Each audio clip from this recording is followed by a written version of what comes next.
मध्य प्रदेश में बदलाव की सुगबुगाहट, मुलाकात और दौरे दे रहे संकेत। मध्य प्रदेश में बड़े बदलाव की तैयारी में हाईकमान, शिवराज के सामने बड़ी चुनौतियां। क्या फिर बढ़ेगा ज्योतिरादित्य सिंधिया का कद? नरोत्तम मिश्रा भी दिखाएंगे अपनी मौजूदगी। गृह मंत्री अमित शाह ने ज्योतिरादित्य सिंधिया और कैलाश विजयवर्गीय से की मुलाकात, शिवराज को किया दरकिनार। मध्य प्रदेश में अमित शाह के दौरे और ज्योतिरादित्य सिंधिया के कैलाश विजयवर्गीय से मुलाकात के बाद सियासी हलचलें तेज है। राज्य में कई तरह की अटकलें लगाई जा रही है, लेकिन नगरीय निकाय चुनाव में कई सीटों पर बीजेपी की हार के बाद राज्य में जल्द ही कैबिनेट विस्तार हो सकता है।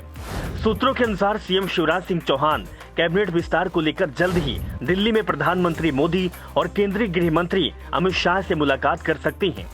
कैबिनेट विस्तार 2023 में होने वाले विधानसभा चुनावों को ध्यान में रखकर किया जा रहा है। इसमें क्षेत्रीय और जातिगत संतुलन का भी ध्यान रखा जाएगा। शिवराज सिंह चौहान के सामने दो सबसे बड़ी चुनौतियां हैं, जातिगत और क्षेत्रीय समीकरण को साधना। तो वहीं ज्योतिरादित्य सिंधिया के कद पर फैसला भी लिया जाएगा।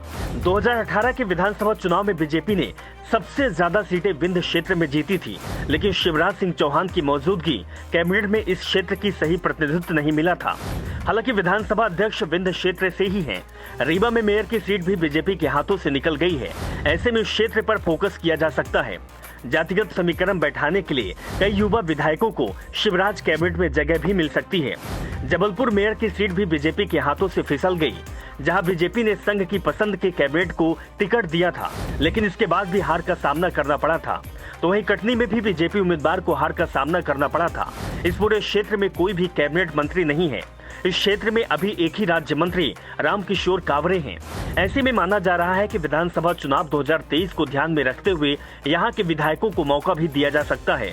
शिवराज कैबिनेट में अभी सबसे ज्यादा दबदबा सिंधिया खेमे का है। 2018 में कम सीटें जीतने वाले ग्वालियर चंबल में इस समय सबसे ज्यादा कैबिनेट मंत्री हैं। ऐसे में बड़ा सवाल ये है कि ज्योतिरादित्य सिंधिया खेमे में मंत्रियों की छुट्टी होगी या फिर उनके विभाग बदले जाएंगे। सूत्रों के अनुसार चुनाव से पहले किसी भी मंत्री को घटाकर शिवराज सरकार जनता के लिए गलत मैसेज नहीं देना चाहती। तो वहीं राहत की बात यह है कि अभी 4 मंत्रियों की जगह भी खाली है। मतलब साफ है कि बिना कोई मंत्री हटाए और घटाए राज्य के 4 विधायकों को मंत्री बनाया जा सकता है। ऐसे में सिंधिया खेमे में मंत्रियों की छुट्टी की संभावना भी कम है, लेकिन क्षेत्रीय समीकरण बराबर करने के लिए कई मंत्रियों की कुर्सी खतरे में पड़ सकती है। कैबिनेट विस्तार के लिए संगठन की तरफ से हरी झंडी करीब 1 महीने पहले ही मिल गई है। इसके बाद से सभी मंत्रियों की परफॉर्मेंस रिपोर्ट भी तैयार की जा चुकी है। जिन मंत्रियों की परफॉर्मेंस रिपोर्ट अच्छी नहीं है, उनकी छुट्टी हो सकती है या फिर उनके विभाग में बदलाव किया जा सकता है। बात की जाए तो नगरीय निकाय चुनाव में मेयर की सीट जिताने की जिम्मेदारी मंत्रियों के साथ विधायकों को भी दी गई थी, लेकिन ग्वालियर, जबलपुर, छिंदवाड़ा और रीवा जैसी सीटों पर हार के बाद अब संगठन फेरबदल की तैयारी में है। शिवराज कैबिनेट ने चौथी पारी में कई सीनियर मंत्रियों को जगह नहीं मिली, जिस कारण से कई विधायकों में नाराजगी थी। मंत्रिमंडल की अटकलों के बीच एक बार फिर से विधायकों ने अपने अपने दावे हाईकमान के सामने पेश किया है, लेकिन शिवराज के लिए सबसे बड़ी चुनौती होगी जातिगत समीकरण का संतुलन बनाना।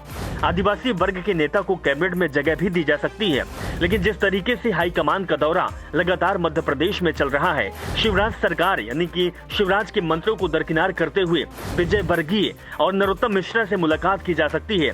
तो कहीं न कहीं राजनीतिक गलियारों में एक सवाल है कि क्या मध्य प्रदेश में अब फिर से बड़े नेताओं में बदलाव होगा? ज्योतिरादित्य सिंधिया का कद बढ़ेगा या नरोत्तम मिश्रा और विजयवर्गीय को जगह दी जाएगी?